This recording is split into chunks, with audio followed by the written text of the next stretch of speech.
Moin Moin und herzlich willkommen zu einem neuen Wunderland-Update. Und wer letzten Sonntag schon zugeschaut hat, der weiß genau, was jetzt passiert. Der zweite Teil unseres großen Rio-Endspurts, der steht an. Denn, wenn alles glatt geht, werdet ihr diesen Donnerstag, also am 2. Dezember, über die Brücke gehen können und euch Rio de Janeiro anschauen können. Wir sind nämlich wirklich in den letzten Wochen so gut vorangekommen, dass wir sagen können, wir sind fertig. Jetzt muss nur noch die letzte Feinschliff gemacht werden und dann könnt ihr Rio endlich bestaunen. Ihr seht in dieser Folge ganz tolle Dinge, wie zum Beispiel das Wasser gegossen wurde. Es ist immer so das Highlight, weil dann am Ende alles glänzt. Wir haben die Tag-Nacht-Steuerung in Betrieb genommen, haben mal geschaut, leuchten eigentlich alle Lichter. Wir haben einen ganz tollen Knopfdruck in Gang gesetzt. Da haben wir mal über die Schultern geschaut und die Favela ist endlich eingebaut.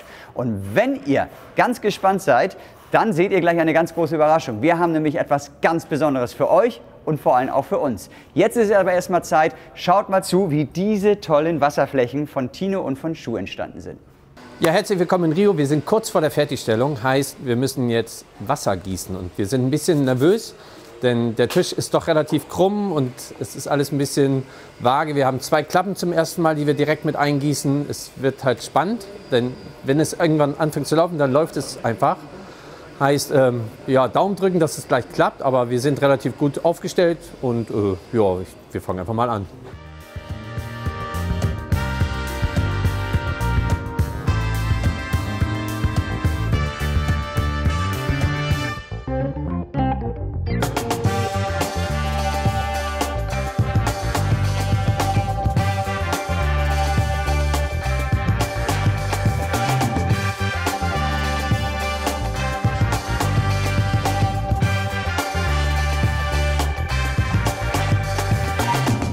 Das Besondere in Rio ist, wir gießen diesmal zweimal. Heißt, wir machen heute nur einmal eine Grundschicht, damit wir sicher sein können, dass wir gerade sind. Und morgen gießen wir wieder früh das Wasser rein, aber dann wird es spannend, denn nach 6 bis 8 Stunden werden wir stempeln.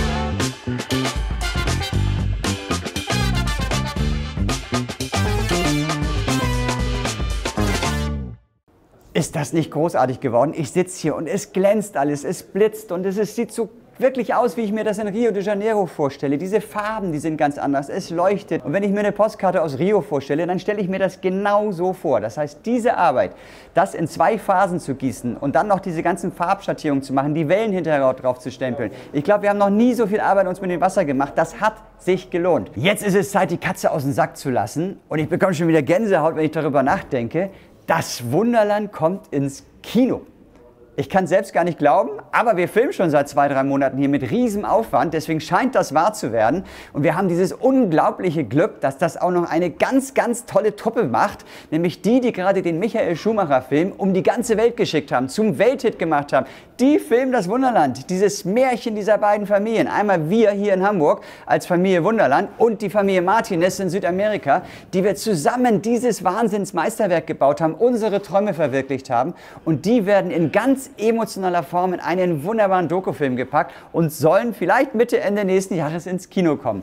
Ich weiß jetzt schon, wenn das passiert und ich sitze da im Kino, dann werde ich mich schämen oder ich werde mich freuen. Ich werde es auf jeden Fall kaum glauben können, dass ich da oben selbst auf der Leinwand zu sehen bin. Also drückt uns die Daumen, dass das weiter so gut läuft, dass diese Dreharbeiten gut funktionieren. Jetzt muss ich mich irgendwie resetten, weil wir müssen irgendwie wieder in diesen Film zurückkommen, der übrigens so ein bisschen mehr auf Reportage jetzt geht, weil hier ist einziges Wuseleien gerade. Alle Filmteams sind da und gucken zu und wir müssen den Endspurt machen. Es ist also vielleicht ab jetzt ein bisschen anders und schaut mal selbst, denn jetzt zeigen wir euch, wie dieser Druckknopf entstanden ist. Die Anlage soll ja gewisse Funktionen erfüllen. In dem Fall soll das jetzt eine Knopfdruckaktion werden, wo ein Hubschrauber quasi zu einer Seenotrettung fliegt. Wir gucken jetzt zum einen, ob die ganzen Lichter funktionieren, ob die Motoren funktionieren und im zweiten Schritt programmieren wir das Ganze auch, dass wenn der Gast am Ende den Knopf an der Anlagenkante drückt, diese Knopfdruckaktion am Ende richtig läuft. Wir stecken jetzt den Helikopter hier in den Berg rein, damit wir jetzt gleich final den Knopfdrücker programmieren können und testen können vor allen Dingen. Dafür muss der Helikopter aber hier in den Berg reingesteckt werden. Hier ist er so durch eine Stange wird ja hier gehalten, wo auch die Kabel durchgetüdelt sind.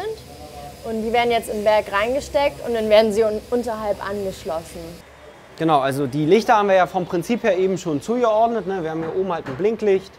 Die Seitenmarkierungsleuchten sind dauerhaft an. Wir haben hier an der Rückseite noch ein Blinklicht. Das haben wir schon zugeordnet quasi und da hat Nina jetzt auch schon eine Blinksequenz reinprogrammiert. So, und der zweite Schritt wäre jetzt noch, wir haben jetzt hier halt noch diese Figur. Das ist ja die eigentliche Seenotrettung, die da passieren soll. Und zwar haben sich die Kollegen überlegt, wir nutzen so einen Jetpack-Rucksack. Das ist ja mittlerweile so eine Freizeitaktivität, die im Grunde genommen das Wasser aus dem Meer pumpt. Und dann hast du halt eben 2 Wasserstrahldüsen auf dem Rücken und damit setzt sie sich halt in Bewegung und du kannst damit regelrecht so ein bisschen fliegen. Ich behaupte ja immer noch, die Knopfdrücker sind das Geheimnis unseres Erfolgs. Weil die Leute halt aktiv in das Geschehen der Anlage eingreifen können. Und das ist jedes Mal eine Überraschung, weil klar, wir schreiben da schon in etwa ran, was das sein könnte. Aber man muss ja doch ein bisschen suchen und dann weiß man ja auch, wenn man es das erste Mal sieht, ja auch gar nicht, was erwartet einen jetzt, was kommt da. Und dann ist das ja schon so ein kleiner Aha-Effekt. Und ich finde die Figur, wenn die da rauskommt und da so hin und her taumelt, das sieht ja schon voll witzig aus. Also ich glaube, das wird ein schöner Knopfdrücker, wo alle zumindest einmal kräftig lachen.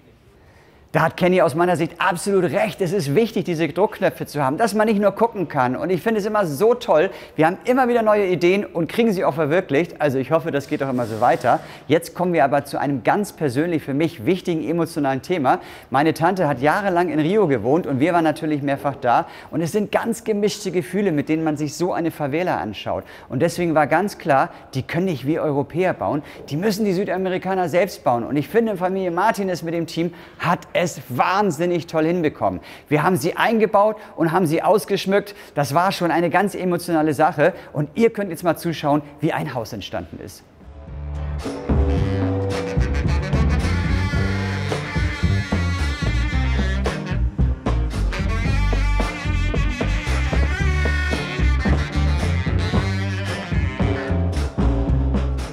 Estoy construyendo una casa de favela. Estamos armando lo que sería toda la favela de Río de Janeiro. Y estas casas son muy particulares porque están en proceso de construcción muchas y todas tienen algunos detalles que están muy buenos para pintar y para armar, sobre todo para la masilla de texturas y son muy divertidas de hacer por eso, porque es como muy libre y bueno, nada, véanlo por ustedes mismos.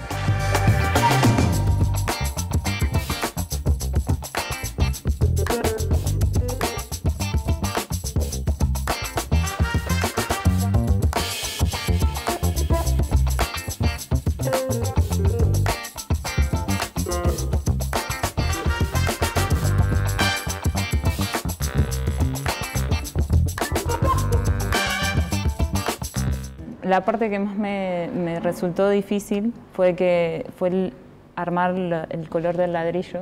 Siempre es diferente porque depende del envejecimiento que tenga, el tiempo que esté construida cambia. Y lo que más me gustó de hacerlo fue la parte de las paredes, la textura.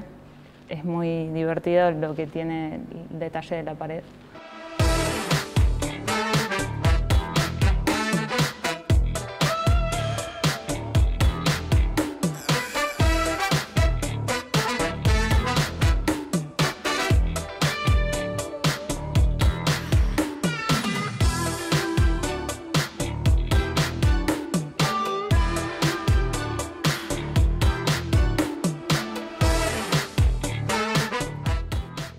Genau, also wir haben quasi die Basis, die uns die Südamerikaner hergeschickt haben, genommen und haben diese jetzt noch ein bisschen, ja, diese 10% Wunderland-Staub haben wir verteilt. Also wir haben hier noch so diese ganzen kleinen Szenen. Da oben wird eine Ziege gebadet. Wir haben noch ein bisschen Werbeplakate aufgehängt. Ich persönlich fand noch mehr Wäsche. Also das ist das, was ich auf Fotos gesehen habe. Ja, ich glaube, der Besucher liebt es auch, diese Sachen zu entdecken. Und ich glaube, so das alltägliche Leben in den Favelas haben wir versucht, so gut es geht, wiederzuspiegeln. Ja, der Blick von hier oben ist schon spooky, nenne ich es mal, ne? Also mit den ganzen Kabeln, die wir hier gesetzt haben und die kleinen Gassen, die man jetzt von oben schön sehen kann. Ich finde diese Gasse zum Beispiel richtig schön. Weil das ist da tatsächlich so. Die haben da ganz kleine Gassen und dann geht an dieser Gasse Millionen von Kabel runter. Und das ist letztendlich den Blick, den wird keiner haben. Aber wenn ich als Besucher mich hier vorne hinhocke, kann ich diese Gasse wunderschön hochgucken und sehe eigentlich nur Kabel. Und das finde ich richtig schön. Und im Dunkeln ist es nachher so, dass da Außenbeleuchtung gesetzt wurde von den Südamerikanern und auch dann die Kabel noch zur Geltung kommen. Und das finde ich total spannend. Also man könnte das Gefühl kriegen, dass es zu viel ist, aber ich kann euch versichern, es ist noch zu wenig. Es ist da deutlich schlimmer noch. Also wir haben Bilder gefunden, da geht gar nichts mehr. Da sind die Masten durch das Gewicht der illegalen Kabel einfach wirklich am Gewicht zusammengebrochen. Und ich würde sagen, wir haben jetzt hier vielleicht 1/3 gezeigt. Und wir mussten dann aber aufhören, weil wir müssen die Anlage auch staubsaugen können. Das heißt, ich muss ja irgendwo dann auch doch noch mit der Staubsaugertülle reinkommen, um den Dreck zu bekämpfen. Und wenn dann alle zufrieden sind, dann lassen wir es einfach so. Ihr könnt das auf den Bildern gar nicht wahrnehmen, das kann man nicht rüber transportieren. Aber hier, Karneval neben der Favela, es sieht so aus, es lebt. Es sind die Farben, die einfach so toll zusammenspielen. Und jetzt noch das Licht dazu, und das zeigen wir euch jetzt natürlich. Das wäre nicht das Wunderland, wenn wir nicht auch hier einen wunderbaren Tag-Nacht-Wechsel hätten. Und Gerrit, Kenny und Nina nehmen sich gerade die Nacht vor. Ich habe die ersten Momente schon gesehen. Ich finde, es ist großartig geworden, aber schaut einfach mal selbst.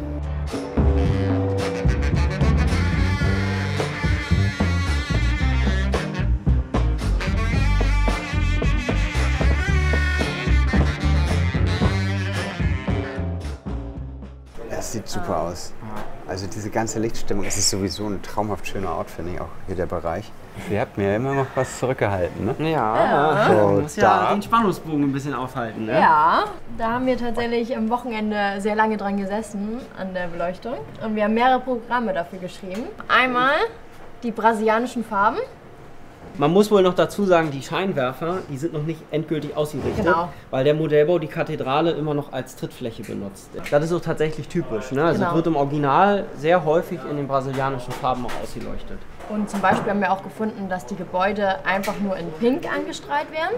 Und da passen. Also haben wir wieder passend beide Gebäude, einmal die Kathedrale und einmal das Petrobras in Pink leuchtend.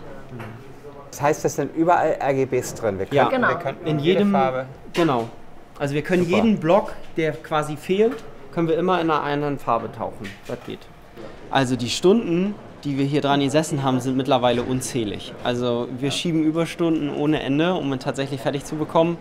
Es ist tatsächlich anders wie bei den bisherigen Modelleisenbahnanlagen, die wir gebaut haben, oder bei den bisherigen Abschnitten, besser gesagt.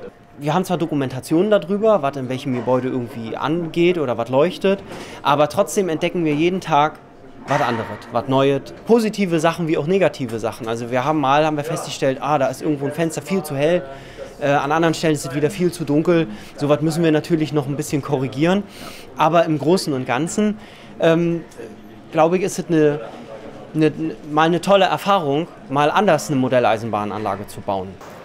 Ich weiß, dass ich unsere Mitarbeitenden damit wahnsinnig nerve, dass ich auch nach 20 Jahren immer noch sage, ey, das Wichtigste, dass die Illusion, die man hier erlebt, wenn man sich vorstellt, dass man zwar schon weiß, das ist ein Modell, aber irgendwie, dass es absolut echt wirkt und realistisch wirkt. Vielleicht sehe auch nur ich, dass irgendwelche Blinker nicht ganz realistisch blinken, aber ich finde, es ist für dieses Gesamtbild, was oft auch unterbewusst entsteht, ganz entscheidend, dass wirklich ein paar, eigentlich alle wichtigen Elemente realistisch sind.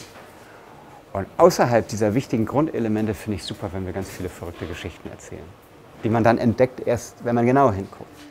Also ihr seht schon, wir sind mächtig stolz auf das, was wir hier gebaut haben. 4 Jahre gehen jetzt zu Ende, 4 emotionale Jahre mit Familie Martinez zum Teil in Südamerika zusammengebaut. Dann kam Corona, dann über lange, lange Strecken irgendwie nur per Skype gebaut. Hier am Ende hat sich dann wieder alles zusammengefügt. Wir haben es ausgeschmückt und es ist toll geworden. Jetzt müsst ihr uns die Daumen drücken, denn am Mittwoch kommt der Bürgermeister mit ganz viel Presse und dann soll das hier eröffnet werden. Und ab Donnerstag, am 2.12. könnt ihr auch live vorbeischauen.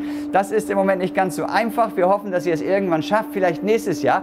Aber damit ihr nicht so lange warten müsst, haben wir natürlich auch ganz viele Bilder vorbereitet. Wir filmen gerade jeden Tag hier die Schönheit des Rio-Abschnittes und machen euch ein wunderschönes Beauty-Shot-Video. Das kommt, wenn alles gut geht, am Mittwochabend. Natürlich geht es dann weiter mit Making-ofs, mit den Knopfdrückern und noch ganz viel, weil wir wollen einfach, dass diese Bilder um die Welt gehen, weil es ist wirklich toll geworden. Jetzt bleibt uns Danke zu sagen, dass ihr uns auf diesem 4 Jahre langen Weg so schön begleitet habt, zugeschaut habt, wie Rio entstanden ist. Und wir hoffen, ihr könnt es irgendwann selbst anschauen. Bleibt gesund und munter und macht's gut.